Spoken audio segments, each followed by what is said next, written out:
आज अपन पढ़ रहे हैं सामान्य विज्ञान के कुछ क्वेश्चन जो हर एक एग्जाम में पूछे जाते हैं।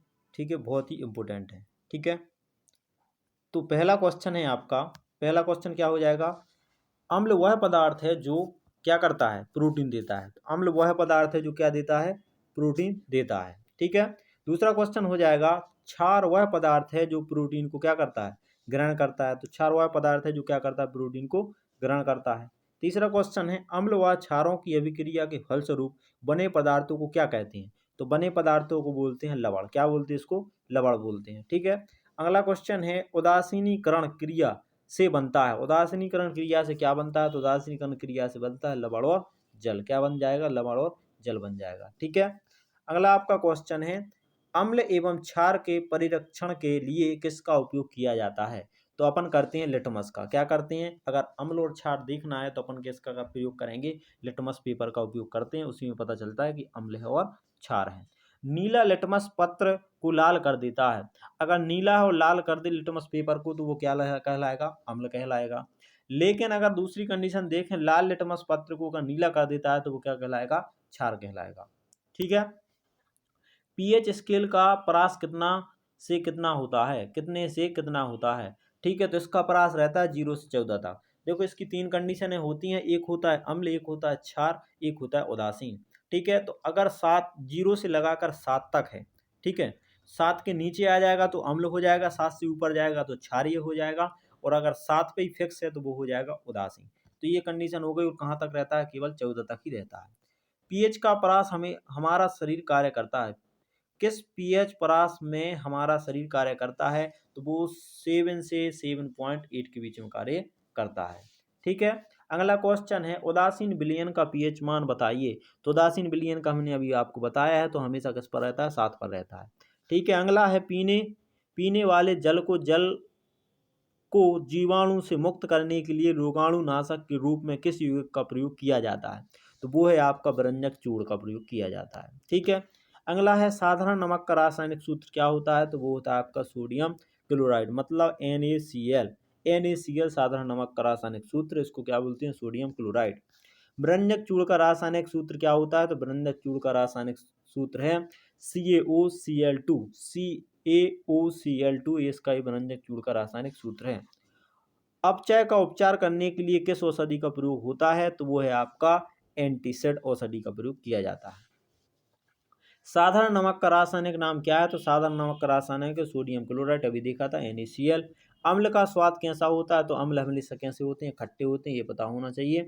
प्लास्टर ऑफ पेरिस का रासायनिक नाम क्या है? तो कैल्शियम सल्फेट हाइड्रोक्साइड, ये किसका? प्लास्टर ऑफ पेरिस का रासायनिक नाम है। क्षारकों को सबसे मुख्य गुण क्या होता है? तो क्षारकों का सबसे मुख्य गुण क्या होता है? तो ये अम्लों को उदासीन करना है। इनको क्या करना है? अम्लों को ये क्या कर देते हैं? उदासीन कर देते हैं। ठीक है। इसके बाद प्लास्टर ऑफ पेरिस का रासायनिक सूत्र क्या होता है? तो इसका होता है CaSO4 1/2H2O। ठीक है, तो इसका क्या बोलता है? 1/2 CaSO4 इंटू 1/2H2O। तो ये प्लास्टर ऑफ पेरिस का रासायनिक सूत्र है, पूछा जाता है प्लास्टर ऑफ पेरिस का। खट्टे स्वाद वाली वस्तु में कौन सा पदार्थ पाया जाता है? खट्टे स्वाद है तो समझ लो क्या पाया जाता है? उसमें अम्ल पाया जाता है। ठीक है। इमली में कौन सा अम्ल पाया जाता है? तो इमली में टार्टिक अम्ल पाया जाता है। अगला आपका क्वेश्चन रहेगा, टमाटर में कौन सा अम्ल पाया जाता है? तो टमाटर में कौन सा अम्ल पाया जाता है? ऑक्जेलिक अम्ल पाया जाता है टमाटर में। खट्टा दुग्ध में कौन सा अम्ल पाया जाता है? तो खट्टा दुग्ध में अम्ल पाया जाता है लैक्टिक अम्ल। मतलब जो दूध है खट्टा कैसे हो जाता है? तो लैक्टिक अम्ल के कारण हो जाता है। टमाटर में कौन सा अम्ल पाया जाता है? तो ऑक्जेलिक अम्ल पाया जाता है टमाटर में। अगला है, संतरा में कौन सा अम्ल पाया जाता है? तो संतरा में अम्ल हो जाएगा सिट्रिक अम्ल। कौन सा अम्ल पाया जाएगा? सिट्रिक अम्ल। ठीक है। अगला क्वेश्चन है, नींबू में कौन सा अम्ल पाया जाता है? तो नींबू में आपका पाया जाता है, ठीक है, तो वो कौन सा अम्ल हो जाएगा? सिट्रिक अम्ल। नींबू में भी कौन सा अम्ल पाया जाता है? सिट्रिक अम्ल पाया जाता है। अगला क्वेश्चन है, चींटी के डंक में कौन सा अम्ल पाया जाता है? तो चींटी के डंक में मेथेनोइक अम्ल पाया जाता है। कौन सा अम्ल पाया जाता है? मेथेनोइक अम्ल पाया जाता है चींटी के डंक में। ठीक है। जब वर्षा जल के पीएच मान का 5.6 से कम होता है तो उसे कौन सी वर्षा कहते हैं? अगर मान लीजिए वर्षा का पीएच मान अगर 5.6 है तो समझ लीजिए वो अम्ल वर्षा हो जाएगी। ठीक है। कौन सी वर्षा हो जाएगी? अम्ल वर्षा। बरंजक चूर्ण का रासायनिक नाम क्या है? तो बरंजक चूर्ण का रासायनिक नाम है कैल्शियम ऑक्जीक्लोराइड। बरंजक चूर्ण का रासायनिक नाम क्या है? कैल्शियम ऑक्जीक्लोराइड। अम्ल क्षारक का सूचक का नाम बताइए जो लिचेन से निकाला जाता है, तो लिटमस विलयन से निकाला जाता है। ठीक है, अगला क्वेश्चन है आपका CaSO4 1/2H2O सामान्य नाम किसका है? तो अभी अपन ने पढ़ा था पहले, किसका है? प्लास्टर ऑफ पेरिस का ही सामान्य नाम है, प्लास्टर ऑफ पेरिस। ठीक है, लिटमस पत्र पर अम्ल का कायता प्रभाव पड़ता है, तो नील लिटमस को क्या कर देता है? लाल कर देता है। क्षार लिटमस पत्र पर क्या प्रभाव पड़ता है? तो लाल लिटमस को कैसा कर देता है? नीला कर देता है। जिप्सम का रासायनिक सूत्र क्या होता है? CaSO4 2H2O। ठीक है, जिप्सम का रासायनिक सूत्र होता है CaSO4 2H2O। उदासीनीकरण अभिक्रिया कब होती है? तो उदासीनीकरण अभिक्रिया कब होती है? जब अम्ल एवं क्षार के बीच अभिक्रिया हो। ठीक, अगला क्वेश्चन है लिटमस का स्रोत क्या है? तो लिचेन, लिटमस का स्रोत है लिचेन। अगला है क्षारीय पदार्थों का स्वाद कैसा होता है? तो क्षारीय पदार्थों का स्वाद हमेशा कैसा होता है? कड़वा होता है। लेकिन अम्लीय पदार्थों का स्वाद कैसा होता है? तो वो होता है आपका खट्टा। ठीक, अगला है लिटमस का प्राकृतिक रंग कैसा होता है? तो लिटमस का प्राकृतिक रंग होता है बैगनी कलर का। अगला क्वेश्चन हो जाएगा जिंक सल्फेट का रासायनिक सूत्र क्या होता है? तो ZnSO4 होता है। जिंक सल्फेट मतलब ZnSO4।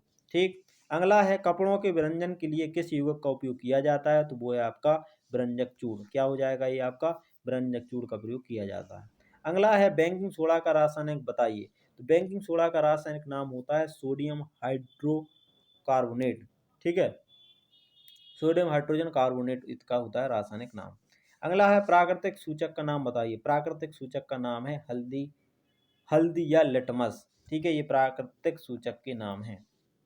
अगला क्वेश्चन हो जाएगा क्षारकों को उदासीन करना किसका मुख्य गुण है? तो क्षारकों को उदासीन कर देता है, तो वो है आपका क्या? अम्ल। ठीक है, खाने वाला सोडा किसे कहते हैं? तो खाने वाला सोडा किसे कहते हैं? तो वो आपको कहते हैं बेकिंग सोडे को कहते हैं। ठीक है, अगला है विरंजक चूर्ण किस प्रकार का बनता है? तो बुझा हुआ चूना, क्लोरीन और अभिक्रिया करके विरंजक चूर्ण बनाते हैं। तो बुझा हुआ चूना और क्लोरीन की अभिक्रिया करा देंगे तो विरंजक चूर्ण का निर्माण हो जाएगा। अगला क्वेश्चन है जिस प्रकार के आयन बनते हैं जब जब क्षार को जल में विलय किया जाता है, तो क्या बनता है? हाइड्रो ऑक्साइड OH बन जाता है। बेकिंग सोडा का रासायनिक सूत्र क्या है? तो बेकिंग सोडा का रासायनिक सूत्र है NaHCO3। NaHCO3 ये हो जाएगा बेकिंग सोडा का रासायनिक सूत्र। जब नीला लिटमस पत्र को HCl में डाला जाता है तो क्या होता है? तो नीला लाल हो जाता है। नीला क्या हो जाता है? लाल हो जाता है जब HCl में डालेंगे अपन। धोने की सोडा का रासायनिक नाम क्या है? तो धोने की सोडा को बोलते हैं सोडियम बाइकार्बोनेट, सोडियम कार्बोनेट डेटेकाहाइड्रेट। ठीक है, धोने का सोडे का रासायनिक सूत्र होता है तो वो आता है Na2CO3 10H2O। ठीक है, क्या होता है? Na2CO3 10H2O, ये आपका धोने का सोडे का रासायनिक सूत्र है। ठीक, अगला है आपका CaOCl2 का प्रचलित नाम बताइए। तो इसको अपन क्या बोलते हैं? विरंजक चूर्ण बोलते हैं। जल की स्थायी कठोरता को हटाने के लिए किस यौगिक का नाम है? तो वो है आपकी सोडियम कार्बोनेट। अगर जल की हमें कठोरता हटानी तो सोडियम कार्बोनेट डाल देंगे, मतलब धोने वाला सोडा डाल देंगे तो जल की कठोरता हट जाएगी। अम्लीय विलयन का pH मान क्या होता है? तो pH मान 7 से कम होता है अम्लीय का। धावन सोडा का जलीय घोल क्या होता है? तो क्षारीय होता है धावन सोडे का। कठोर जल को मृदु करने के लिए किस सोडियम यौगिक का उपयोग किया जाता है? तो अपन क्या करेंगे? कठोर जल को मृदु करने के लिए किस सोडियम यौगिक का उपयोग करेंगे? तो सोडियम कार्बोनेट डेकाहाइड्रेट। ठीक है, अगला क्वेश्चन है क्षारीय विलयन का pH मान कितना होता है? 7 से अधिक ऊपर चले जाएंगे तो pH मान बढ़ जाएगा, मतलब क्षारीय हो जाएगा। शुद्ध जल का pH मान कितना होता है? 7 होता है। पेट में किस अम्ल का निर्माण होता है? तो पेट में HCl हाइड्रोक्लोराइड अम्ल का मतलब निर्माण होता है। ग्लूकोज का सूत्र क्या होता है? तो C6H12O6 होता है ग्लूकोज का सूत्र। ठीक है, तो ये प्रमुख कुछ 50+ क्वेश्चन थे। ये बार बार पूछे जाते हैं एग्जाम में, हर एक एग्जाम में, तो आप लोगों को याद करने में बहुत ही सहूलियत होगी। आप हमारे चैनल पर नए हैं तो लाइक कीजिए, सब्सक्राइब कीजिए और बेल आइकन को दबा लीजिए, जिससे आपको नई वीडियो मिल सके और आप देख सकें।